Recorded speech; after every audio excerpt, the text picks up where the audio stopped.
Alright guys, good evening. I have tried this several times. Let's see if I can get it this time.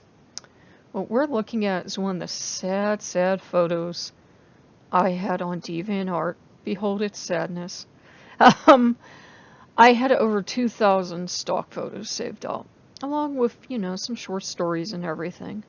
And when I ran into that bit of trouble, I got rid of, like 150 short stories. I thought, this will clear it up. And then I thought, you know what? I have to totally leave for my sanity. But I'm a creative person, and I'm sentimental. And I was thinking about what was probably the cause for this person's kind of obsession with every time I was on DeviantArt. And unfortunately, it made me think of a character. And that could be kind of a paranormal file thing. This has suddenly become Stranger whatever that show is. Stranger Things or whatever it is. Stranger Things, is that it?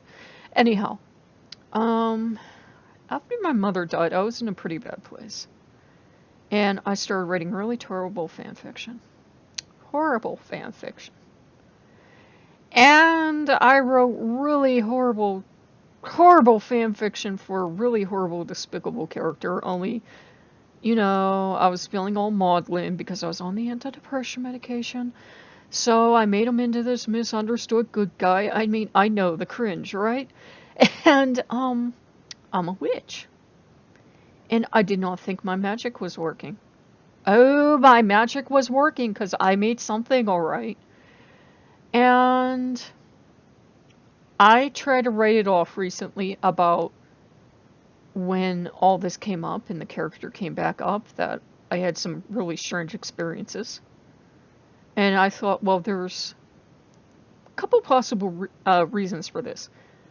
One, I was kind of traumatized about the stalker showing back up, and it's just coincidence. I'm going, a little mildly crazy, and I am seeing stuff and experiencing stuff and misinterpreting it. Second one is I create a thought form, and it dissipated over time, but as I encountered DeviantArt again and had these memories stirred up, it kind of reactivated. That was the second thing. And third thing was, and this would not be likely at all, just so we're all clear, it was a something. It was a something that caught on to my depression, caught on to me writing, caught on to me trying to flesh his character out, and this something was willing, for reasons only this something would know, to be that character. Now that is really weird. That is strange, but we are witches and we have seen stranger things happen. And I was like, I think I'm totally insane. Because you got to admit, if you're starting to see a fictional character you made up in the same headspace that you see the gods in, you're like, I'm going completely barking mad. So I went out today, and it was freezing cold, and I went out, and I could not figure out for the life of me why I went on this walk. I mean, it was painfully cold, and I bundled up, and it was still painfully cold. And I said to Loki, I'm like, why did I even come out here? And he's like, I think you know. Because I'd been having these weird experiences. I said, okay, I do know. So I did like an impromptu goodbye ritual. And I let go of this energy, whatever it was. And I was like, I appreciate you were there when I needed you. And I put a lot of creative energy into you. And I emphasized that this character was not real. Because I'm living in our reality. But I said, I have to let go. I can't live in that unhealthy headspace where I have this thought form or entity or whatever it was running around. Because I was the creator. I knew I was the creator. I knew it was not this real entity that, in very bad fan fiction, they say that we see into other realms and everything we create is actually somebody real somewhere. No, I knew I created this character. So I did a letting go ritual. And I'll always be able to feel how I felt at the time on the medication when I think about this character, and always be able to feel this character there. Because I realized that I wasn't very creative at all. This character was basically me as a dude. And he did the things I think are charming in me, and probably aren't. He had like bad habits, and he was lazy, and he thought he was charming and adorable, and he got up to all sorts of mischief that he shouldn't get into. And he would have been even more inappropriate and worse had it not been a all ages platform. He would have been highly inappropriate. So what does that tell you? He was everything that I was trying to reclaim. He was everything I was trying to get back into me, because the medication made me feel so fractured. So of course I'll pop this character that had all the attributes I thought I lost.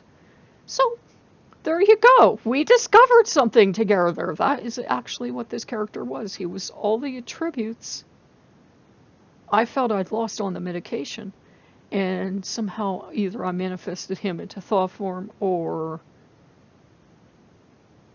the thoughts were so strong, or the magic was so strong, or whatever, or very, very far outside chance it was something, whatever something you want to call it, masquerading as his character. I mean, I was never harmed, but it was weird, and it felt kind of toxic. It felt benevolent, but it also felt protective, but also felt toxic, because it was very alluring. That kind of, let's never do anything really productive except for, sit here and write really bad fiction and never get on with our lives, and it's okay, and we'll always stay here forever. And that's not a place you can live in.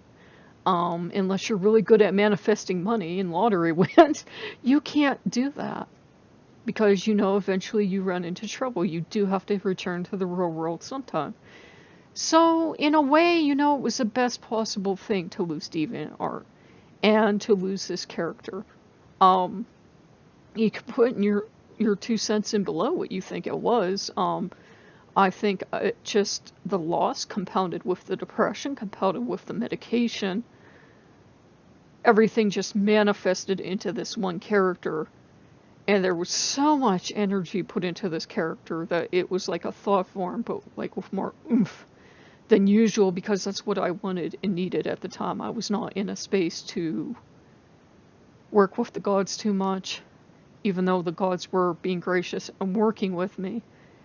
And, you couldn't have convinced me at the time he wasn't real, which I know sounds utterly barking mad, but at the time I was in a pretty bad, emotionally fragile place.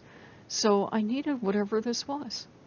But I figured we'd talk about that because, as witches, sometimes we have these things happen, and it's easy when we're in a better emotional place to write them off and go, I was crazy. Or I'm so ashamed this happened to me and I should have known better. But we should talk about them. We should, because, it shouldn't be related, relegated to people that write strange but true stories or whatever to talk about these things, because we have them. We have them happen as witches because we either called something to us or we created something, and we go on a bit of an adventure. And hopefully we know a good and timely time to end the adventure, but we go on a bit of an adventure. So, I do not, to this day, know what really happened. I do not think there, to be clear, I don't think that, if you know what I'm talking about, I don't think these beings are real. I don't think vampires that sparkle in the sunlight are real either, just to be clear. Or Harry Potter. I'm sorry, but, so I don't think they're real, but I think that thought forms can be powerful, and they can manifest, and they can do a lot of good, but they can also kind of manifest your wishes, that if you wish to cocoon yourself out from the world and never be productive, they can kind of manifest that too. And that can be a very bad thing, because then we're self-indulgent and we're cocooned and this, this warmth and everything, and we're never doing anything, and we're never getting back out into the world, which has, its bumps and shocks and everything else. So if you like what you see, and you don't think I'm totally barking mad, like, comment, subscribe. Within 90 days, all these photos will be gone, so I won't be using any more of my lazy stock photography, but I took a picture tonight for you guys over on Patreon, and I'm like, wow, my skills have really gone downhill, so I'm going to go get some stock photography. I did. So I will see you guys later, and have a happy Halloween. Bye-bye.